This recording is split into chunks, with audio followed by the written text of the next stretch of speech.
Good morning, my dear students. This is Jayashree, lecturer from GRWPT, Shimoga. Today, I am going to deliver a lecture on apparel machinery. This is a course in third semester. The code of this subject is 15FT 33T. So, what is an apparel industry? Apparel industry andre ಏನು? So, textiles it is an industry which converts the fabric or the textiles into ready-to-wear garments with the help of lot of machinery and skilled manpower. So, apparel industry ಅಂದ್ರೆ ಏನು? ಒಂದು industry ಎಲ್ಲಿ ಬಟ್ಟೆ ಅಥವಾ fabric garment ಆಗಿ convert ಆಗುತ್ತೆ with the help of lot of machineries. ತುಂಬಾ machineries ಬೇಕು ಈ ಪ್ರೋಸೆಸ್ ಕಂಪ್ಲೀಟ್ ಆಗಬೇಕು ಅಂತಂದ್ರೆ. ಜೊತೆಗೆ skilled manpower is also very essential. Skilled manpower, trained manpower is also very essential in the apparel industry. So, and next, ಈ subject ಅಲ್ಲಿ ನಾವು ಇವಾಗ ಏನ್ ಕಲಿತೀವಿ? It is an introduction slide. It is an introduction class. So, I am going to tell you what are the things you can study in this course or in this subject. ಈ subject ಅಲ್ಲಿ ಏನೇನು study ಮಾಡಬಹುದು? So, ಈ subject ಅಲ್ಲಿ ನೀವು apparel industry ಅಂದ್ರೆ ಏನು, apparel ಇಂಡಸ್ಟ್ರಿಯಲ್ಲಿ ಯಾವ ತರದ ಸೆಕ್ಷನ್ಸ್ ಇರುತ್ತೆ, ಅಂದ್ರೆ ಪ್ರೋಸೆಸ್ ಕ್ಯಾರಿ ಆಗಬೇಕು ಅಂತಂದ್ರೆ ಒಂದೇ ಕಡೆ ಎಲ್ಲ ಪ್ರೋಸೆಸ್ ಕ್ಯಾರಿ ಔಟ್ ಆಗಲ್ಲ. ಹಾಗಾಗಿ ಯಾವ ಸೆಕ್ಷನ್ಸ್ ಅಲ್ಲಿ ಅಪೆರಲ್ ಇಂಡಸ್ಟ್ರಿ ರನ್ ಆಗುತ್ತೆ. For example pattern making section, ಇಲ್ಲಿ ಪ್ಯಾಟರ್ನ್ಸ್ ರೆಡಿ ಆಗುತ್ತೆ. ನೆಕ್ಸ್ಟ್ ಸ್ಪ್ರೆಡಿಂಗ್ ಸೆಕ್ಷನ್, ಇಲ್ಲಿ ಫ್ಯಾಬ್ರಿಕ್ ಲೇಯಿಂಗ್ ಅಂಡ್ ಸ್ಪ್ರೆಡಿಂಗ್ ಆಗುತ್ತೆ. ನೆಕ್ಸ್ಟ್ ಕಟಿಂಗ್ ಸೆಕ್ಷನ್, ಇಲ್ಲಿ ಫ್ಯಾಬ್ರಿಕ್ ಕಟಿಂಗ್ ಆಗುತ್ತೆ. ನೆಕ್ಸ್ಟ್ ಸ್ವಿಂಗ್ ಸೆಕ್ಷನ್ ಗಿಂತ ಮುಂಚೆ ಕಟಿಂಗ್ ಆದ್ಮೇಲೆ ಮಾರ್ಕರ್ ಪ್ಲಾನಿಂಗ್, ಕ್ಯಾಡ್, ಅದಕ್ಕೆ ರಿಲೇಟೆಡ್ ಆಗಿರುವಂತಹ ಗ್ರೇಡಿಂಗ್, ಮಾರ್ಕರ್ ಪ್ಲಾನಿಂಗ್. ಸೊ ಅದಾದ್ಮೇಲೆ sorting, bundling, numbering. Then it is sent to the apparel swing section. Swing section ಅಲ್ಲಿ different varieties of machines ಇರುತ್ತೆ. Swing machines ನಾವೆಲ್ಲ ಒಂದೇ ಎರಡೇ ಮಷಿನ್ಸ್ ನೋಡಿರ್ತೀವಿ, ಬಟ್ ಅಪೆರಲ್ ಇಂಡಸ್ಟ್ರಿಯಲ್ಲಿ ಆ ತರ ಅಲ್ಲ. ಪ್ರತಿಯೊಂದು ಸ್ಮಾಲ್ ಫಂಕ್ಷನ್ಸ್ಗೂ ಕೂಡ ಕೆಲವೊಂದು ಸ್ಪೆಷಲೈಸ್ಡ್ ಆಗಿರುವಂತಹ ಮಷಿನ್ಸ್ ಇರುತ್ತೆ. For example overlock machine, fusing machine, ನಾವು ಕಾಲರ್ ನ ಅಟ್ಯಾಚ್ ಮಾಡಬೇಕು ಅಂತಂದ್ರೆ ಫ್ಯೂಸಿಂಗ್ ಮಷಿನ್, ಕಾಲರ್ ಪಾಯಿಂಟ್ ಅನ್ನ ಬರಬೇಕು ಅಂತಂದ್ರೆ ಕಾಲರ್ ಟರ್ನಿಂಗ್ ಮಷಿನ್ಸ್ ಆಗಿರಬಹುದು, ಇಂಡಸ್ಟ್ರಿಯಲ್ ಐರನ್ ಮಷಿನ್, ಜೊತೆಗೆ single needle lock stitch machine, double needle lock stitch machine, flat lock. So ಇದರದೆಲ್ಲ ಸ್ಪೆಷಲ್ ಪರ್ಪಸ್ ಆಗಿರುವಂತಹ ಕ್ವಾಲಿಟಿ ಸ್ಟಿಚಿಂಗ್ ಗೆ ಬೇಕಾಗಿರುವಂತಹ ಮಷಿನ್ಸ್ ಸ್ವಿಂಗ್ ಸೆಕ್ಷನ್ ಅಲ್ಲಿ ನೋಡಬಹುದು. So after completing swing work complete ಆಯ್ತು ಅಂದ ಮೇಲೆ ಎಲ್ಲಿ ಕಳಿಸ್ತಾರೆ? Next it is sent to the finishing section. Last finishing and packing section. So finishing section ಅಲ್ಲಿ ಎಲ್ಲಾ ಗಾರ್ಮೆಂಟಿನ ಕ್ವಾಲಿಟಿ ಚೆಕಿಂಗ್ ಆಗುತ್ತೆ. ಏನೇನ್ ಸರಿ ಇದೆ, ತಪ್ಪಿದೆ, ಮತ್ತೆ ಬೈಯರ್ ಕೊಟ್ಟಿರುವಂತಹ ರಿಕ್ವೈರ್ಮೆಂಟ್ ಪ್ರಕಾರ ಆಗಿದೆನೋ ಇಲ್ವೋ ಅಂತ ಚೆಕ್ ಮಾಡಿ ರಿಕ್ವೈರ್ಡ್ ಲೇಬಲ್ಸ್ ಅನ್ನ ಅದಕ್ಕೆ ಹಾಕಿ ನೆಕ್ಸ್ಟ್ ಪ್ಯಾಕಿಂಗ್ ಆಗುತ್ತೆ. ಪ್ಯಾಕಿಂಗ್ ಆದ ತಕ್ಷಣ ಅದರ ಶಿಪ್ಮೆಂಟ್ ಆಗುತ್ತೆ.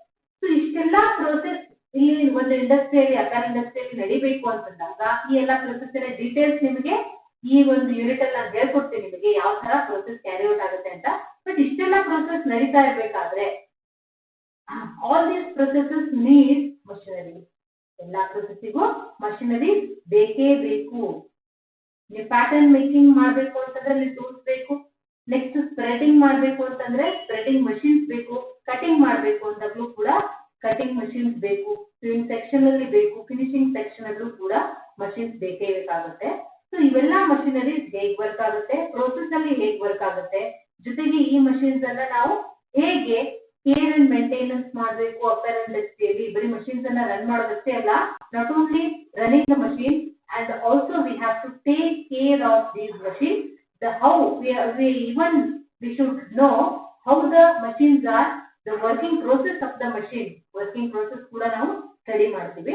ಸೊ ಇವೆಲ್ಲ ಒಂದು ಜಿಸ್ಟ್ ಅಥವಾ ಒಂದು small content about this subject. ಈ ಸಬ್ಜೆಕ್ಟ್ ಅಲ್ಲಿ ನಾವು ಯಾಕೆ ಕಲಿತೀವಿ, ಈ ಸಬ್ಜೆಕ್ಟ್ ನಮಗೆ ಯಾಕೆ ಬೇಕು ಅನ್ನೋದು ಜಸ್ಟ್ ಒಂದು.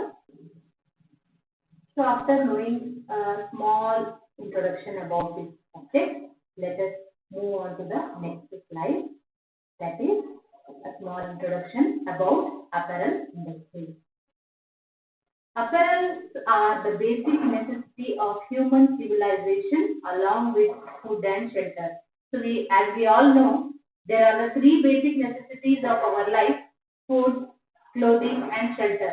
roti, kapda or makan ಅಂತ ಹೇಳ್ತಾರೆ ಹಿಂದಿಲಿ. So these are the three necessities for our life. And even more, one more necessity is there, that is water. Food, shelter, clothing, and also water is the main necessity of life. So leave apart those things. We are concentrating only the apparels now. So apparels ಅನ್ನುವಂಥದ್ದು it is a basic necessity. ಈ apparels ಬರೋಕ್ಕಿಂತ ಮುಂಚೆ apparels ನಾವೀಗ direct ಆಗಿ ನಮಗೆ ಏನಾದರೂ apparel ಬೇಕು ಅಂತಂದ್ರೆ we are going to any shop, retail shop, we are going and we are purchasing the garment. But ಇದು ಹಿಂದಿನ ಕಥೆ ಏನು? ಡೈರೆಕ್ಟ್ ಆಗಿ ನಮಗೆ ಗಾರ್ಮೆಂಟ್ ಸಿಗ್ತಾ ಇದೆ ಅಂತಂದ್ರೆ ಈಗ ರೆಡಿ ಆಗ್ತಾ ಇದೆ, ಸಿಗ್ತಾ ಇದೆ. ಮೊದಲೆಲ್ಲ ಇರ್ಲಿಲ್ಲ, ಅವಾಗ ಎಲ್ಲಿಂದ ಮಾಡ್ತಾ ಇದ್ರು, ಹೇಗ್ ಮಾಡ್ತಾ ಇದ್ರು? ಸೊ ಅದ್ರ ಬಗ್ಗೆ ಒಂದು ಇಂಟ್ರೊಡಕ್ಷನ್ ನಿಮ್ಗೆ ಆಮೇಲೆ ನಿಮಗೆ ಇವಲ್ಯೂಷನ್ ಹೇಗಾಯ್ತು ಅನ್ನೋದ್ರ ಬಗ್ಗೆ ಹೇಳ್ತೀನಿ. ಈಗ ಇನ್ನೊಂದ್ಸತಿ ನಾನು ನಿಮಗೆ ಆಲ್ರೆಡಿ ಒಂದ್ಸತಿ ಹೇಳಿದ್ದೀನಿ, what is an apparel industry? ಏನು ಅಪರಲ್ ಇಂಡಸ್ಟ್ರಿ ಅಂದ್ರೆ ಏನು? ಅಪರಲ್ ಇಂಡಸ್ಟ್ರಿ ಅಂತಂದ್ರೆ it is an industry which transforms textiles into garments with the help of machineries and man power. So apparel ಇಂಡಸ್ಟ್ರಿಯಲ್ಲಿ ನಮಗೆ ರಿಕ್ವೈರ್ಡ್ ಟೆಕ್ಸ್ಟೈಲ್ಸ್ ಅನ್ನ ತಗೊಂಡು ಅದಕ್ಕೆ ಬೇಕಾಗಿರುವಂತಹ ಗಾರ್ಮೆಂಟ್ಸ್ ಅನ್ನ ಮಾಡ್ತೀವಿ with the help of machineries and man power. So machineries ಬಗ್ಗೆ ನಿಮಗೆ ಆಲ್ರೆಡಿ ಒಂದು ಸ್ಮಾಲ್ ಇಂಟ್ರೊಡಕ್ಷನ್ ಅನ್ನ ಕೊಟ್ಟಿದ್ದೀನಿ. ಸೊ ಈ ಎಲ್ಲಾ ಮಷಿನರೀಸ್ ಅನ್ನ ಯೂಸ್ ಮಾಡಿಕೊಂಡು with the help of man power we are going to complete the task of apparel industry or finishing the apparel industrial garment. So ಒಂದು ಕ್ವೆಶ್ಚನ್ ಇಲ್ಲಿ ಬರುತ್ತೆ, what is the basic raw material for an apparel? The main raw material. Yes, it is fabric. ಎಲ್ಲರೂ correct ಆಗಿ ಹೇಳಿದ್ರಿ ಅನ್ಸುತ್ತೆ. So it is a fabric. So ಹಾಗಿದ್ರೆ fabric ಅಥವಾ textile ಇಂಡಸ್ಟ್ರಿಗೆ ಬೇಸಿಕ್ ರಾ ಮೆಟೀರಿಯಲ್ ಯಾವುದು?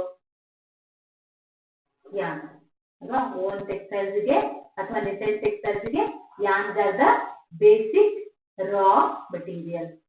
For yarn industry or spinning industry ಗೆ basic raw material ಯಾವ್ದಾಗಿರುತ್ತೆ ಹಾಗಿದ್ರೆ? Yes, it is fiber. So different types of man-made fibers or natural fibers are the basic raw materials for the spinning industry. So spinning, the fibers are converted into yarn, the yarns are converted into fabric, and the fabric or the textiles are converted into garments or apparels in the apparel industry with the help of machinery and manpower. So as you all know, it is a competitive era. ಎಲ್ಲದರಲ್ಲೂ ಕೂಡ competition brand. So competition ಮತ್ತೆ brand ಅನ್ನುವಂಥದ್ದು ಇವತ್ತಿನ life style ಅಲ್ಲಿ ಅದು ನಾವು ರೂಢಿ ಮಾಡ್ಕೊಂಡಿರುವಂತಹ ಒಂದು ಜೀವನದ ಸ್ಟೈಲ್ ಆಗ್ಬಿಟ್ಟಿದೆ. It is a life style. What the competition, globalization, economical development, as well as the brand need of the customer. Customer ಏನ್ ಬೇಕು ಇವಾಗ? ಕಸ್ಟಮರ್ಗೆ ಅಪರಲ್ಸ್ ಬೇಕು, ಗಾರ್ಮೆಂಟ್ಸ್ ಬೇಕು, ಅದರ ಜೊತೆಗೆ ಒಂದು ಒಳ್ಳೆ ಬ್ರ್ಯಾಂಡ್ ಕೂಡ ಬೇಕು. Brand is the symbol of quality.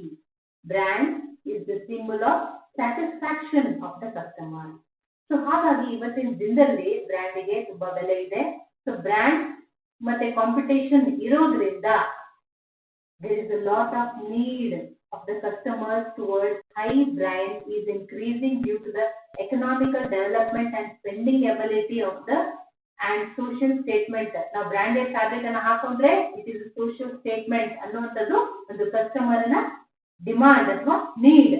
So ಹಾಗಾಗಿ ಬ್ರ್ಯಾಂಡ್ ಬಗ್ಗೆ ಜಾಸ್ತಿ ಕಾನ್ಸಂಟ್ರೇಷನ್ ಮಾಡ್ತಾ ಇರೋದ್ರಿಂದ ದಿನೇ ದಿನೇ ಟೆಕ್ನಾಲಜಿಕಲ್ ಇಂಪ್ರೂವ್ಮೆಂಟ್ ಅಥವಾ ಟೆಕ್ನಾಲಜಿಕಲ್ ಡೆವಲಪ್ಮೆಂಟ್ ಆಗ್ತಾ ಇದೆ. In terms of CAD, in terms of machineries, in terms of the method of sewing in the apparel industry, in terms of the processes which are carried out in the apparel industry. So ಎಲ್ಲದರಲ್ಲೂ ಕೂಡ ಹೊಸದು ಬೇಕು, ಎಲ್ಲದರಲ್ಲೂ ಕೂಡ technology ಬೇಕು, ಎಲ್ಲದರಲ್ಲೂ ಕೂಡ fast process ಬೇಕು. ಜೊತೆಗೆ ಕ್ವಾಲಿಟಿ ಸ್ಟ್ಯಾಂಡರ್ಡ್ಸ್ ಅನ್ನ ಅದು ರಿಕ್ವೈರ್ಮೆಂಟ್ ಅನ್ನ ಫುಲ್ಫಿಲ್ ಮಾಡಬೇಕು. ಬ್ರ್ಯಾಂಡ್ ಕ್ವಾಲಿಟಿಯನ್ನ ಕೊಡೋ ರೀತಿಯಲ್ಲಿ ವರ್ಕ್ ಆಗಬೇಕು. ಹಾಗಾಗಿ ಇವತ್ತಿನ ದಿನದಲ್ಲಿ ಕಾಂಪಿಟೇಷನ್ ಕೂಡ ಅಪರಲ್ ಇಂಡಸ್ಟ್ರಿಗೆ ಒಂದು ಬೂನ್ ಅಂತ ಹೇಳ್ಬೋದು, ಒಂದು ಅವಕಾಶ ತನ್ನ ಇಂಪ್ರೂವ್ಮೆಂಟ್ ಮಾಡೋದಕ್ಕೋಸ್ಕರ. ಹಾಗಾಗಿ ಇವತ್ತಿನ ದಿನದಲ್ಲಿ not only Asian countries, there are lot of other countries also which are coming forward in this apparel industrial business. So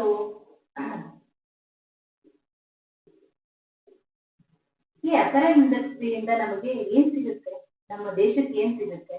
so apparel industry is the second largest contributor of the GDP. So what is GDP? GDP ಅಂದ್ರೆ, so GDP is the gross domestic product. So GDP ಎಷ್ಟಿದೆ apparel industry ಇಂದ ನಮಗೆ up to 4% GDP ಗೆ contribute ಆಗುತ್ತೆ. ಮತ್ತೆ 17% of the total export earnings. ಒಂದು ದೇಶ ನಮಗೆ ಎಕ್ಸ್ಪೋರ್ಟ್ ಮಾಡ್ತಾ ಇದೆ ಅಂತಂದ್ರೆ ಕೆಲವೊಂದು ಇದನ್ನ ಏನಂತಾರೆ, ಕೆಲವೊಂದು ಮಟೀರಿಯಲ್ಸ್ ಅನ್ನ ಒಂದ್ ಕಂಟ್ರಿಯಿಂದ ಇನ್ನೊಂದು ಕಂಟ್ರಿಗೆ ಎಕ್ಸ್ಪೋರ್ಟ್ ಆಗ್ತಾನೆ ಇರುತ್ತೆ. ಆ ಎಲ್ಲಾ ಮಟೀರಿಯಲ್ಸ್ ಅಲ್ಲೂ ಕೂಡ, ಎಲ್ಲಾ ಗೂಡ್ಸ್ ಅಂಡ್ ಸರ್ವಿಸ್ ಅಲ್ಲೂ ಕೂಡ ಇದು 17% ಕಾಂಟ್ರಿಬ್ಯೂಟ್ ಮಾಡುತ್ತೆ. 17% ಕಾಂಟ್ರಿಬ್ಯೂಟ್ ಮಾಡುತ್ತೆ ಅಂತಂದ್ರೆ it is also a big needed industry for any country.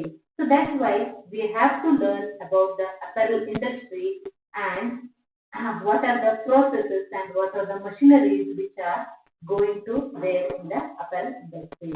So now now going to the next slide. So first unit ಅಲ್ಲಿ ಏನಿದೆ? Evolution of apparel industry, classification of apparel industry and different sections in the apparel industry. So first one is evolution of apparel industry. So evolution ಅಂದ್ರೆ ಏನು ಅಂದ್ರೆ, ಹಿಂದಿನ ಕಾಲದಲ್ಲಿ ಹೇಗಿತ್ತು ಅಲ್ಲಿಂದ ಇಲ್ಲಿವರೆಗೂ ಒಂದು ಅಪರಲ್ ಇಂಡಸ್ಟ್ರಿ ಹೇಗೆ ಬೆಳೀತಾ ಬಂತು, ಯಾವ ಹಂತದಲ್ಲಿ ಯಾವ ರೀತಿಯಲ್ಲಿ ಕಾಂಟ್ರಿಬ್ಯೂಟ್ ಮಾಡ್ತಾ ಹೋದ್ರು. ಸೈಂಟಿಸ್ಟ್ ಆಗಿರ್ಬೋದು ಅಥವಾ ಡೆವಲಪ್ಮೆಂಟ್ ಅಲ್ಲಿ ಇರುವಂತವರಾಗಿರ್ಬೋದು, ಮಷಿನರೀಸ್ ಅಲ್ಲಿ ಆಗಿರ್ಬೋದು, ಅಥವಾ ಹಳೆ ಕಾಲದ ಟೂಲ್ಸ್ ಅಂಡ್ ಇಕ್ವಿಪ್ಮೆಂಟ್ಸ್ ಆಗಿರ್ಬೋದು, ಹೇಗೆ ನಮಗೆ ಕಾಂಟ್ರಿಬ್ಯೂಟ್ ಆಗ್ತಾ ಹೋಯ್ತು. ಒಂದೇ ಸತಿಗೆ ಇಂಡಸ್ಟ್ರೀಸ್ ಅಂತ ಬಂದಿರಲ್ವಾ. ಸೊ ಏನಾದ್ರೂ ಒಂದು ಬೇಸಿಕ್ ಇದೇ ಇರಬೇಕು. ಸೊ ಅಲ್ಲಿಂದ ಸ್ಟಾರ್ಟ್ ಮಾಡ್ಕೊಂಡು ಇವತ್ತಿನವರೆಗೂ ಬಂದ್ರೆ ಆ ಜರ್ನಿಗೆ ನಾವು ಇವಲ್ಯೂಷನ್ ಅಂತ ಕರಿತೀವಿ. ಹೇಗೆ ಶುರುವಾಯ್ತು, ಇವಾಗ ಎಲ್ಲಿಗೆ ತಲುಪಿದೀವಿ ಅಂತ ಹೇಳೋದಕ್ಕೆ evolution. So it is the sequence of different era ಅಂತಾನೆ ಹೇಳ್ಬೋದು. Lot of things which are going in this evolution of the apparel industry. The art of sewing is at least 20,000 years ago before civilization. So civilization ಗಿಂತ ಮುಂಚೆನೆ sewing ಅನ್ನುವಂಥದ್ದು ಇತ್ತು ಅಂತ. So sewing ಇರಬೇಕು ಅಂತಂದ್ರೆ ಅಲ್ಲಿ ಫ್ಯಾಬ್ರಿಕ್ ಇರ್ಲೇಬೇಕಲ್ವಾ. ಸಿವಿಲೈಸೇಷನ್ ಟೈಮ್ ಅಲ್ಲಿ ಏನ್ ಮಾಡ್ತಾ ಇದ್ರು ಅಂತಂದ್ರೆ, ಸ್ಮಾಲ್ ಲೂಮ್ ಮತ್ತು ಸ್ಮಾಲ್ ಎರಡು ಕೋಲನ್ನ ಇಟ್ಕೊಂಡು ಇಂಟರ್ಲೇಸ್ಮೆಂಟ್ ಮಾಡ್ತಾ ಇದ್ರು ಫ್ಯಾಬ್ರಿಕ್ ಯಾನ್ಸ್ ಅನ್ನ. ಸೊ ಇಂಟರ್ಲೇಸ್ಮೆಂಟ್ ಇಂದ ಸ್ಮಾಲ್ ಬಿಟ್ ಫ್ಯಾಬ್ರಿಕ್ ಅಷ್ಟೇ ಮ್ಯಾನುಫ್ಯಾಕ್ಚರ್ ಆಗ್ತಾ ಇತ್ತು. ಅಂದ್ರೆ ತುಂಬಾ ಉದ್ದ ಫ್ಯಾಬ್ರಿಕ್ ಅಥವಾ ತುಂಬಾ ಅಗಲವಾಗಿರುವಂತಹ ಫ್ಯಾಬ್ರಿಕ್ ಅಲ್ಲಿ ಮ್ಯಾನುಫ್ಯಾಕ್ಚರ್ ಆಗ್ತಾ ಇರಲಿಲ್ಲ. there used to be very small bits of fabric which was woven during the time of civilization, and this type of fabric is called as loin cloth. ಇದಕ್ಕೆ ಲಾಯನ್ ಕ್ಲಾತ್ ಅಂತ ಕರೀತಾ ಇದ್ರು. ಇದು ಏನ್ ಮಾಡ್ತಾ ಇದ್ರು, ಇಷ್ಟೇ ಸ್ಮಾಲ್ ಬಿಟ್ಸ್ ಫ್ಯಾಬ್ರಿಕ್ ಅನ್ನ ಇಟ್ಕೊಂಡು ಏನ್ ಮಾಡ್ತಾ ಇದ್ರು, they were using this fabric only to cover the lower body part of the body. ನಮ್ಮ ಬಾಡಿಯಲ್ಲಿ ಲೋವರ್ ಬಾಡಿ ಪಾರ್ಟ್ ಅನ್ನ ಸಿವಿಲೈಸೇಷನ್ ಪೀಪಲ್ ಕವರ್ ಮಾಡೋದಕ್ಕೆ ಸ್ಮಾಲ್ ಬಿಟ್ಸ್ ಆಫ್ ಫ್ಯಾಬ್ರಿಕ್ ಅನ್ನ ಮ್ಯಾನುಫ್ಯಾಕ್ಚರ್ ಮಾಡ್ತಾ ಇದ್ರು. ಅದಕ್ಕೆ ಲಾಯನ್ ಕ್ಲಾತ್ ಅಂತ ಹೇಳ್ತೀವಿ. ಅಲ್ಲಿಂದ ಸ್ಟಾರ್ಟ್ ಆಗುತ್ತೆ. ಸೊ ಲಾಯನ್ ಕ್ಲಾತ್ ಗೆ ಏನು ಸ್ಟಿಚಿಂಗ್ ಬೇಕಾಗಿರ್ಲಿಲ್ಲ, ಬರೀ ಫ್ಯಾಬ್ರಿಕ್ ಮಾತ್ರ ಇದ್ರೆ ಸಾಕು, ಅದನ್ನ ರ್ಯಾಪ್ ಮಾಡ್ಕೊಳ್ತಾ ಇದ್ರು. Later ancient people joined pieces of material using bone and horn needles and animal sinew for as a thread ಅಂತ ಹೇಳ್ತೀವಿ. ಸೊ ಅನಿಮಲ್ ಸಿನ್ಯೂ ಅಂತಂದ್ರೆ ಅನಿಮಲ್ಸ್ ನ ಒಂದು ಬಾಡಿ ಇರುವಂತಹ ನಾಳಗಳು ಅಂತ ಹೇಳ್ಬೋದು. ಸೊ ಅದರಿಂದ ಥ್ರೆಡ್ ಅನ್ನ ಮಾಡ್ತಾ ಇದ್ರು. ಮತ್ತೆ ಬೋನ್, ನಮ್ಗೆ ಗೊತ್ತು ಸಿವಿಲೈಸೇಷನ್ ನಾವೆಲ್ಲ ಸ್ವಲ್ಪ ಕಲ್ತಿದ್ದೀವಿ, ನೆನಪಿದೆ. ಸೊ ಸಿವಿಲೈಸೇಷನ್ ಅಲ್ಲಿ ಬೋನ್ ಅನ್ನ ಯೂಸ್ ಮಾಡ್ಕೊಂಡು ನಿಡಲ್ ನ ಯೂಸ್ ಮಾಡ್ತಾ ಇದ್ರು. ಬೆಂಕಿ ಹಚ್ಚೋದಕ್ಕೆ ಏನ್ ಮಾಡ್ತಾ ಇದ್ರು ಸಿವಿಲೈಸೇಷನ್ ಅಲ್ಲಿ? ಹೌದು, ಎರಡು ಕಲ್ಲುಗಳನ್ನ ಉಜ್ಜಿದ್ರೆ ಬೆಂಕಿ ಬರ್ತಾ ಇತ್ತು. ಅದೇ ತರ ಕಲ್ಲಿನ ನಿಡಲ್ ಆಗಿರ್ಬೋದು, ಹಾರ್ನ್, ಸತ್ತೋದಿರುವಂತಹ ಅನಿಮಲಿನ ಹಾರ್ನ್ ನ ತಗೊಂಡು ಅದಕ್ಕೊಂದು ಹೋಲ್ಡ್ ಮಾಡಿ ನಿಡಲ್ ಮಾಡ್ತಾ ಇದ್ರು. ಅಥವಾ ಮೆಟಲಿನ ಬೋನ್ ಮತ್ತೆ ಹಾರ್ನಿನ ನಿಡಲ್ಗಳನ್ನ ಯೂಸ್ ಮಾಡ್ತಾ ಇದ್ರು. ಮೆಟಲ್ ಇಂದ ಅವರು ಇನ್ವೆಂಟ್ ಮಾಡಿರಲಿಲ್ಲ. So around 14th century, iron needles were invented, and by the 15th century, there were iron needles. ಅಂದ್ರೆ 14th century ಅನ್ನೋಷ್ಟೊತ್ತಿಗೆ ನಿಡಲ್ ಒಂದು ಐ ಬೇಕು. ನಿಡಲ್ ನೀಡಲ್ಗೆ ಒಂದು ಐ ಬೇಕು. 15th ಸೆಂಚುರಿ ಅಷ್ಟೊತ್ತಿಗೆ ನಮಗೆ 14th century iron needles were invented. ಅಲ್ಲಿವರೆಗೂ ಐರನ್ ಅನ್ನುವಂತ ಒಂದು ಮೆಟಲ್ ರೆಡಿ ಆಗಿತ್ತು, ಅದರಿಂದ ಐರನ್ ನೀಡಲ್ ಅನ್ನ ಮಾಡಿದ್ರು. 15th ಸೆಂಚುರಿಗೆ there were eyed needle. Eye ಅಂತಂದ್ರೆ ನೀಡಲ್ಗೆ ಐ ಬೇಕೇ ಅಲ್ವಾ, ಇಲ್ಲಿ ನೋಡಿ ಕಾಣಿಸುತ್ತಲ್ವಾ, ಇವೆಲ್ಲ eyed needle.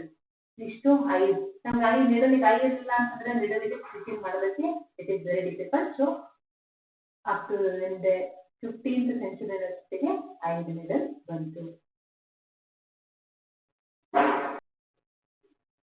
So later, sewing needles were made of steel as they are still today. ಅಂತಂದ್ರೆ ಇವತ್ತಿನ ದಿನದಲ್ಲಿ ನಾವೇನು ಸ್ಟೀಲ್ ನೀಡಲ್ಸ್ ಅನ್ನು ನೋಡ್ತಾ ಇದೀವಿ, ಅದೇ ತರದ ನೀಡಲ್ಸ್ ಅವಾಗಲೂ ಕೂಡ ಇನ್ವೆಂಟ್ ಮಾಡಿದ್ರು. ಸೊ ಸ್ಟೀಲ್ ನೀಡಲ್ಸ್ ನಾವು ಇವಾಗ ಯೂಸ್ ಮಾಡ್ತಾ ಇದ್ರೆ ಅವಾಗಲೂ ಯೂಸ್ ಮಾಡ್ತಾ ಇದ್ರು. ಮಷಿನ್ಸ್ ಇನ್ನೂ ರೆಡಿ ಆಗಿರ್ಲಿಲ್ಲ. No machines for stitching, only needle was invented. Needle ನ ಇನ್ವೆಂಟ್ ಮಾಡಿದ್ರು, ಬಟ್ ಸ್ಟಿಚಿಂಗ್ ಗೆ ಬೇಕಾಗಿರುವಂತಹ ಮಷಿನ್ ಇದು ಬಂದಿರಲಿಲ್ಲ. when there is a needle, when there is a thread, ಏನ್ ಮಾಡ್ತಾ ಇದ್ರು, and when there is a fabric with small bits of fabric, so ಏನ್ ಮಾಡ್ತಾ ಇದ್ರು, they use only hand stitches ಅನ್ನ ಯೂಸ್ ಮಾಡಿ ಗಾರ್ಮೆಂಟ್ಸ್ ಅನ್ನ ರೆಡಿ ಮಾಡ್ತಾ ಇದ್ರು. ಹ್ಯಾಂಡ್ ಸ್ಟಿಚಸ್ ಅಂದ್ರೆ basic hand stitches, running stitch ಮತ್ತೆ ಹೇಳಿ, ಬೇಸಿಕ್ ಹ್ಯಾಂಡ್ ಸ್ಟಿಚಸ್ ಯಾವ್ದ್ರಲ್ಲಿ ಸ್ಟಿಚ್ ಮಾಡ್ಬೋದು. Back stitch is a very strong stitch, running, hemming, back stitch. So ಈ ತರದ ಸ್ಮಾಲ್ ಅಂದ್ರೆ ಬೇಸಿಕ್ ಹ್ಯಾಂಡ್ ಸ್ಟಿಚಸ್ ಅನ್ನ ಯೂಸ್ ಮಾಡ್ಕೊಂಡು ಗಾರ್ಮೆಂಟ್ಸ್ ಅನ್ನ ರೆಡಿ ಮಾಡ್ತಾ ಇದ್ರು, ಅಪರಲ್ಸ್ ನ ರೆಡಿ ಮಾಡ್ತಾ ಇದ್ರು. ಸೊ ಅಪರಲ್ಸ್ ರೆಡಿ ಮಾಡ್ಬೇಕಾದ್ರೆ ಈ ಬೇಸಿಕ್ ಹ್ಯಾಂಡ್ ಸ್ಟಿಚಸ್ ಜೊತೆಗೆ ಜಸ್ಟ್ ಸಿಂಪಲ್ ಪ್ಯಾಟರ್ನ್ಸ್ ಎಲ್ಲ ರೆಡಿ ಮಾಡ್ಕೊಳ್ತಾರೆ. Simple patterns, there will be only simple patterns of neck line, simple patterns of arm hole, only just no back opening, just arm hole ಇಂದ ಅಥವಾ neck line ಇಂದ cutting ಮಾತ್ರ ಇರ್ತಾ ಇತ್ತು. Simple patterns ಅನ್ನ use ಮಾಡಿಕೊಂಡು garments ಅನ್ನ ready ಮಾಡ್ತಾ ಇದ್ರು. ಯಾಕೆಂದ್ರೆ ಮಷಿನ್ಸ್ ಇರ್ಲಿಲ್ಲ, ಕಟಿಂಗ್ ಗೆ ಬೇಕಾಗಿರುವಂತಹ ಟೂಲ್ಸ್ ಅಂಡ್ ಇಕ್ವಿಪ್ಮೆಂಟ್ಸ್ ಇರ್ಲಿಲ್ಲ. ಸೊ ಬೇಸಿಕ್ ಆಗಿ ಏನೇನ್ ಬೇಕು ಹ್ಯಾಂಡ್ ಸ್ವಿಂಗ್ ಗೆ ಆ ತರದ ಒಂದು ಕಂಪೋನೆಂಟ್ಸ್ ಅನ್ನ ರೆಡಿ ಮಾಡ್ತಾ ಇದ್ರು. So in 1851, so he is the called as magic man ಅಂತ ಹೇಳ್ಬಹುದು. 1851 ಅಲ್ಲಿ ಐಸಾಕ್ ಮೆರಿಟ್ ಸಿಂಗರ್ ಅನ್ನುವಂತಹ ಒಬ್ಬ ಸೈಂಟಿಸ್ಟ್ ಅಥವಾ inventor from Germany, he invented the first sewing machine. Isaac merit singer ಇಲ್ಲಿ ನೋಡಬಹುದು ನೀವು. So this is a picture of Isaac Merritt Singer. So he invented the first sewing machine. First sewing machines ಅನ್ನ 1851 ನಲ್ಲಿ invent ಮಾಡಿದ್ರು. So in 1856, James Gibbs invented the chain stitch machine. Chain stitch machines ಅನ್ನ invent ಮಾಡಿದ್ರು. Chain stitch machine ಅಂತಂದ್ರೆ it is not lock stitch. ನಾವು swing machine ಅಲ್ಲಿ lock stitch ಇರುತ್ತೆ, but chain stitch machine ಅನ್ನ ಇನ್ವೆಂಟ್ ಮಾಡಿದ್ರು. ಇವೆರಡು swing machine, lock stitch machine, chain stitch machine ಬಂದಿರೋದ್ರಿಂದ ಅವಾಗ ಏನಾಯ್ತು, these have changed the entire vision of sewing in the Western Europe. Western Europe ಅಲ್ಲಿ ಈ ಒಂದು ಮೆಥಡ್ ಆಫ್ ಸ್ಟಿಚಿಂಗ್ ಏನಿತ್ತು, ಹೋಮ್ ಸ್ಟಿಚಿಂಗ್ ಏನಿತ್ತು, ಹ್ಯಾಂಡ್ ಸ್ಟಿಚಿಂಗ್ ಏನಿತ್ತು, ಆ ಮೆಥಡ್ ಪೂರ್ತಿ ಚೇಂಜ್ ಆಗಿ tailor made garment, tailoring shop ಮಾಡ್ಕೊಂಡು ಅಥವಾ ಡಿಸೈನಿಂಗ್ ಶಾಪ್ ಮಾಡ್ಕೊಂಡು ಅಲ್ಲಿ ಬೇಕಾಗಿರುವಂತಹ ಮಷಿನ್ಸ್ ಅನ್ನ ಇಟ್ಕೊಂಡು ಹೋಮ್ ಮೇಡ್ ಅಥವಾ ಹೋಮ್ ಸ್ಟಿಚಿಂಗ್ ಇಂದ ಶಾಪ್ ಸ್ಟಿಚಿಂಗ್ ವರೆಗೂ ಒಂದು ಪ್ರೋಸೆಸ್ ಅಥವಾ ಜರ್ನಿ ಮುಂದೆ ಬರೀತು. This invention change the earlier tradition of home stitching to shop tailoring in the Western Europe. So ಇಲ್ಲಿವರೆಗೂ ಮನೆಯಲ್ಲೇ ಕುತ್ಕೊಂಡು ಸ್ಟಿಚ್ ಮಾಡ್ತಾ ಇದ್ರು. ಸೊ ಐಸಾಕ್ ಮೆರಿಟ್ ಸಿಂಗರಿನ ಸ್ವಿಂಗ್ ಮಷೀನ್ ಮತ್ತೆ ಜೇಮ್ಸ್ ಗಿಬ್ಬಿಸಿನ ಚೈನ್ ಸ್ಟಿಚ್ ಮಷೀನ್ಸ್ ಇಂದ they used to stitch fast, they used to finish the cloth with neat hem. So hence these machines are used in the tailoring shop and they were very popular in Western Europe. So the next slide. In 1873, Levi Strauss started the manufacturing factory of denim pants at San Francisco. San Francisco ದಲ್ಲಿ ಒಂದು ಫ್ಯಾಕ್ಟರಿನೇ ಶುರು ಮಾಡಿದ್ರು Livy ಸ್ಟ್ರಾಟಸ್. ಯಾಕೆಂದ್ರೆ ಬೇಕಾಗಿರೋ machines ಅನ್ನ, because the lot of machines have been invented till date and these machines were tried or used in the factory for the denim ಅಂದ್ರೆ so called we call it as jeans. Presently ನಾವು ಇದನ್ನ jeans ಅಂತ ಕರಿತೀವಿ. ಈ denim ಅನ್ನ ಯಾಕೆ use ಮಾಡಿದ್ರು, denim ಅನ್ನ ಯಾಕೆ ಒಂದು ಫ್ಯಾಕ್ಟರಿ ಯಾಕೆ denim ಕ್ಲೋಥಿಂಗ್ ಅನ್ನ denim ಪ್ಯಾಂಟ್ಸ್ ಅನ್ನ ಮಾಡೋದಕ್ಕೆ ಯಾಕೆ ಸ್ಟಾರ್ಟ್ ಮಾಡಿದ್ರು ಅಂತಂದ್ರೆ it is the uniform for the military people ಗೆ ಯೂನಿಫಾರ್ಮ್ ಮತ್ತೆ ಫ್ಯಾಕ್ಟರಿಯಲ್ಲಿ ವರ್ಕ್ ಮಾಡುವಂತಹ ಲೇಬರ್ಸ್ ಗೆ ಯೂನಿಫಾರ್ಮ್ ಆಗಿ ವರ್ಕ್ ಮಾಡೋಕೆ denim thick fabric, jeans is a thick fabric. So ಅಂತವರಿಗೆ ಸ್ಯಾನ್ ಫ್ರಾನ್ಸಿಸ್ಕೋ ಅಲ್ಲಿ the first apparel manufacturing factory was started in 1873 by Levi Strauss.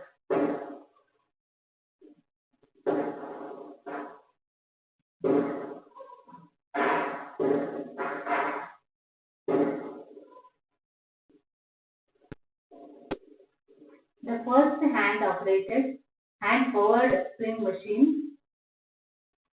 in 19th century used to sew 20 stitches per minute, SPI, stitch per inch, stitch per minute ಏನಿತ್ತು ಅದು 20 stitch per minute ಮಾತ್ರ ಇತ್ತು.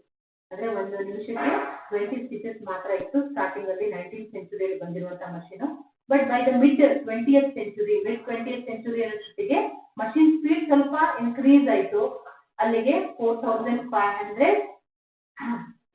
stitches per minute ಗೆ change ಆಯ್ತು. 4500 stitches per minute. And by 1970 ಅಷ್ಟೊತ್ತಿಗೆ almost the machines sew 7000 and some could sew 8000. 7000 to 8000 ಒಂದು ನಿಮಿಷಕ್ಕೆ 7000 ಇಂದ 8000 ಅಷ್ಟು stitch per minute ಗೆ SPM ಅಲ್ಲಿವರೆಗೂ ಫಾಸ್ಟ್ ಆಗಿ ಹೋಗ್ತಾ ಇತ್ತು. The garment industry reached its peak during 1920 ಅಷ್ಟೊತ್ತಿಗೆ ಗಾರ್ಮೆಂಟ್ ಇಂಡಸ್ಟ್ರಿಯಲ್ಲಿ ಏನೇ ಕೊಟ್ಟರು ಸ್ಟಿಚ್ ಮಾಡೋಷ್ಟು ಮಟ್ಟಿಗೆ ಅಂದ್ರೆ all type of machinery, the speed, the quality and the fast production ಗೆ ಹೆಲ್ಪ್ ಆಗುವಂತಹ ಎಲ್ಲಾ ಕ್ವಾಲಿಟೀಸ್ ಇರುವಂತಹ ಮಷಿನ್ಸ್ 1920 ಗೆ ರೆಡಿ ಆಯಿತು. ಇಷ್ಟೆಲ್ಲ ರೆಡಿ ಆದ್ಮೇಲೆ ನೆಕ್ಸ್ಟ್ ಏನಾಯ್ತು, the first recorded clothing factory was located in New York in 1831. So 1831 ನಲ್ಲಿ ಒಂದು ನ್ಯೂಯಾರ್ಕ್ ಅಲ್ಲಿ ಫಸ್ಟ್ ರಿಜಿಸ್ಟರ್ಡ್ ಆಗಿರುವಂತಹ ಒಂದು ಫ್ಯಾಕ್ಟರಿ ರೆಡಿ ಆಯಿತು 1831 ನಲ್ಲಿ. The New York City rapidly became the center of ready to wear trade. So ನಮಗೆ ಗೊತ್ತಿರೋ ಹಾಗೆ ನ್ಯೂಯಾರ್ಕ್, ಪ್ಯಾರಿಸ್, ಮಿಲಾನ್ ಅನ್ನುವಂಥದ್ದು ಸೆಂಟರ್ ಫಾರ್ ದ ಫ್ಯಾಷನ್. ಅವಾಗಿನಿಂದ ಇವಾಗೂ ಕೂಡ they are the centre cities for fashion. So New York ಅಲ್ಲಿ ಅಪರಲ್ ಇಂಡಸ್ಟ್ರಿ ಇರೋದ್ರಿಂದ ready to wear garments ಆ ಕಾಲಕ್ಕೆ ಅಲ್ಲಿ ಸ್ಟಾರ್ಟ್ ಆಗ್ಬಿಟ್ಟಿತ್ತು. They use to manufacture as many as different types of ready to wear garments and they are sold in the New York City itself. Hence it is rapidly becoming growing city and the name of the city as fashion city. New York City, Paris, Milan, below kuda. So New York City rapidly became the center of ready to wear. Ready to wear ಅಂತಂದ್ರೆ ಫ್ಯಾಕ್ಟರಿಯಲ್ಲಿ ready ಆಗಿರುವಂತಹ garments ಗೆ ಒಂದು centre ಆಗಿ convert ಆಯಿತು. Today the textile and garment sector employs 35 million people. So 35 million people ಗೆ ಒಂದು employment ಅನ್ನ ಕೊಟ್ಟಿದೆ ಟೆಕ್ಸ್ಟೈಲ್ ಮತ್ತೆ garment industry. It is the second largest employer and generates 1/5 of the total export earning. So ನಾನು concentrate ಮಾಡಬೇಕಾಗಿತ್ತು second largest employer. ತಿಳ್ಕೊಳ್ಳಿ, second largest employer ಇಲ್ಲಿ ಬೇರೆ ಒಂದು ಫ್ಯಾಕ್ಟರಿಗೆ ನೀವು ಯಾವ್ದಾದ್ರು ಇಂಜಿನಿಯರಿಂಗ್ ಅಥವಾ ಎಲೆಕ್ಟ್ರಾನಿಕ್ ಕಂಪನಿಗೆ, ಕಂಪ್ಯೂಟರ್ ರಿಲೇಟೆಡ್ ಆಗಿರುವಂತ ಕಂಪನಿಗೆ, ಮೈನಿಂಗ್ ರಿಲೇಟೆಡ್ ಆಗಿರುವಂತ ಕಂಪನಿಗೆ, ಆಟೋಮೊಬೈಲ್ ಕಂಪನಿಗೆ ಹೋಗ್ಬೇಕು ಅಂತಂದ್ರೆ you need qualification. But in apparel industry we can categorize the qualification. ನಮಗೆ ಕ್ವಾಲಿಫಿಕೇಶನ್ ಇಲ್ಲ ಬಟ್ ಅವ್ರು ಸ್ಕಿಲ್ಡ್ ವರ್ಕರ್ಸ್ ಇದ್ದಾರೆ, ಸ್ಕಿಲ್ಡ್ ಮ್ಯಾನ್ ಪವರ್ ಇದ್ದಾರೆ ಅಂತಂದ್ರೆ ಅವರಿಗೆ ಟ್ರೈನಿಂಗ್ ಕೊಟ್ಟು ಆಪರೇಟರ್ ಆಗಿ ವರ್ಕ್ ಮಾಡಬಹುದು. ಸ್ವಲ್ಪ ಕ್ವಾಲಿಫೈಡ್ ಇದ್ದಾರೆ ಅಂತಂದ್ರೆ ಅವರಿಗೆ ಚೆಕಿಂಗ್ ಗೆ ಹಾಕಬಹುದು, ಸೂಪರ್ವೈಸರ್ ಹಾಕಬಹುದು, ಮರ್ಚಂಡೈಸ್ ಹಾಕಬಹುದು, ಸಪೋರ್ಟ್ ಯಾವ್ದು ಮಾಡಿರ್ತಾರೆ ಆ ತರ. ಸೊ ಹಾಗಾಗಿ there is a lot of avenue, there is a lot of room for the largest employment. And it is totally dependent on the manpower, which is ಬೇಕು. But apparel industry maximum it is dependent on the manpower ಮೇಲೆನೇ depend ಆಗಿರುತ್ತೆ. ಪ್ರತಿ machines operate ಮಾಡೋದಕ್ಕೆ man power ಬೇಕೇ ಬೇಕು. ಹಾಗಾಗಿ it is the second largest employer highest population ಅಲ್ಲಿ ಇರುವಂತಹ ಬೆಸ್ಟ್ ಅಪಾರ್ಚುನಿಟಿ ಏನು ಅಂತಂದ್ರೆ ಅಪರಲ್ ಇಂಡಸ್ಟ್ರಿ. ಅಪರಲ್ ಇಂಡಸ್ಟ್ರಿಯಲ್ಲಿ ನಮಗೆ ಜಾಸ್ತಿ ಜನಕ್ಕೆ ಎಂಪ್ಲಾಯ್ಮೆಂಟ್ ಕೊಡೋದಕ್ಕೆ ಚಾನ್ಸ್ ಇದೆ. ಅದರ ಜೊತೆಗೆ it generates 1/5 of the total earning, export earning. ಅಂದ್ರೆ 5 ಭಾಗದಲ್ಲಿ ಎಕ್ಸ್ಪೋರ್ಟ್ ಅನ್ನ ಮಾಡ್ತಾ ಇದೀವಿ ಅಂತಂದ್ರೆ ಒಂದು ಭಾಗ ನಮ್ದು ಟೆಕ್ಸ್ಟೈಲ್ ಅಥವಾ ಗಾರ್ಮೆಂಟ್ ಸೆಕ್ಟರ್ ಅಲ್ಲೇ ಆಗುತ್ತೆ. For example, if there are 5 parts of export, the whole one part is contributed with the help of textile and garment industry, and it contributes 4% of the gross domestic product. 4% GDP contribute ಮಾಡುತ್ತೆ, thereby making it largest industrial sector of the country. So ಹಾಗಾಗಿ ಇದು ಒಂದು largest industrial sector ಆಗಿ ಬೆಳೆಯೋದಕ್ಕೆ. So we'll go next slide. Even just a question ನಿಮಗೆ. It is just a small question. Can you name the few famous apparel industries in your locality? ಯಾವ ಊರಲ್ಲಿ ಇದ್ದೀರಾ ಆ ಊರಲ್ಲಿ famous apparel industry ಅನ್ನ list out ಮಾಡಬಹುದಾ? For example, I am in Shivamogga. ಶಿವಮೊಗ್ಗದಲ್ಲಿ the very famous export department, export apparel industry, Shahi export apparel industry in Machinehalli. So Shahi export apparel industry alli it is the largest industry in Shivamogga, apparel industry. So ಇಲ್ಲಿ knitting sector ಇದೆ, fiber ಇಂದ fabric, knitted fabric ವರೆಗೂ ready ಆಗುತ್ತೆ, knitted fabric ಇಂದ knitted garments is ready ಆಗುತ್ತೆ. So it is the very largest factory. So this is an example of Shivamogga. So where are you? ನೀವು ಯಾವ place ಅಲ್ಲಿ ಇದ್ದೀರಾ ಆ ಪ್ಲೇಸ್ ಅಲ್ಲಿ ಯಾವ ಎಕ್ಸ್ಪೋರ್ಟ್ ಇಂಡಸ್ಟ್ರಿ ಇದೆ, ಅಲ್ಲಿ ಯಾವ ವರ್ಕ್ ನಡೀತಾ ಇದೆ, ಜೊತೆಗೆ ಯಾವ ತರದ ಫ್ಯಾಬ್ರಿಕ್ ಅನ್ನ ಮತ್ತೆ ಗಾರ್ಮೆಂಟ್ಸ್ ಎಲ್ಲ ಮ್ಯಾನುಫ್ಯಾಕ್ಚರ್ ಮಾಡ್ತಾರೆ ಅನ್ನುವಂಥದ್ದು ಅಟ್ ಲೀಸ್ಟ್ ಈ ಕೋರ್ಸ್ಗೆ ಜಾಯಿನ್ ಆದ್ರೆ ಒಂದು ನಾಲೆಜ್ ಕ್ವೆಶ್ಚನ್ ಗಾದ್ರೂ ನಾವು ತಿಳ್ಕೊಳ್ಳೇಬೇಕು. So it is a small question related to that. So MCQ question. The first type of needle used by the primitive people, ancient people ಯಾವ ತರದ needle ನ ಯೂಸ್ ಮಾಡ್ತಾ ಇದ್ರು? Bronze needle, bone needle, steel needle or iron needle? So ಯಾವ ತರದ needle use ಮಾಡ್ತಾ ಇದ್ರು? Yes, the answer is bone needle. ಯಾಕಂದ್ರೆ ಐರನ್ ಮತ್ತೆ ಬ್ರಾಂಜ್ ಇನ್ನೂ ಕಂಡುಹಿಡಿದಿರಲಿಲ್ಲ.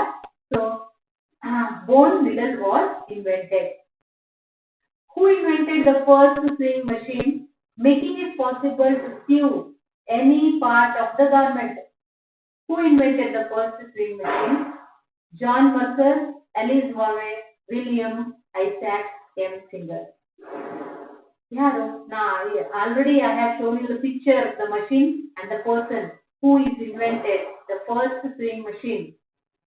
Yes, the answer is D, that is Isaac Merit Singer, an inventor from Germany who invented the first sewing machine which can be used to stitch any part of the garment. What is the contribution of apparel industry for the GDP? How much the apparel industry contributes for the GDP? 12%, 5%, 4% and 17%. The answer is C, that is 4%. So that's all about the apparel industry, the evolution of apparel industry. So in the next class we will meet again. Thank you.